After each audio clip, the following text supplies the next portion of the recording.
And who is helping Africa with business now? Could you just reflect a bit on China versus the US versus Europe? Honestly, Nicola, you want me to be very open? And, Totally. Yeah, so it's China. China really have dominated business in Africa.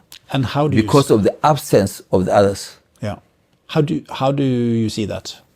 Well, they are making money. Yeah. They are dominating the landscape.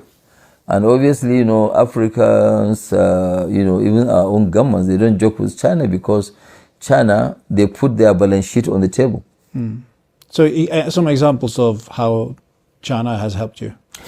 Okay, let me, some of the projects, like in cement, like some of the things that we do purchase of their equipments and co, they give you a supplier's credit backed by their insurance company, which is called Sinosure.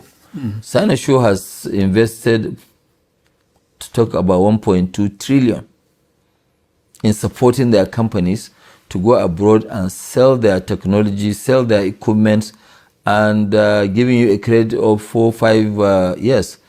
Okay, but if you are now going to if I now go to Italy, for example, and they're asking me to write a check of a power plant of $500 million that I want to, build.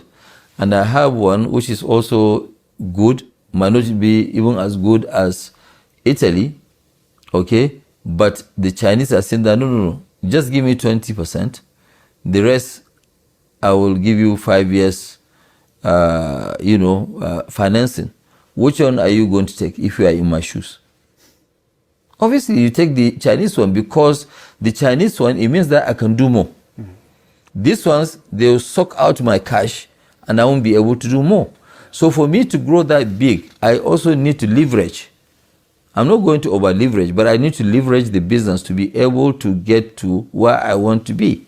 And where we want to be is something very, very, very big. We want to do ports. We are spending $45 billion between 2026 and 2030. So if we are going to, obviously I will lean more to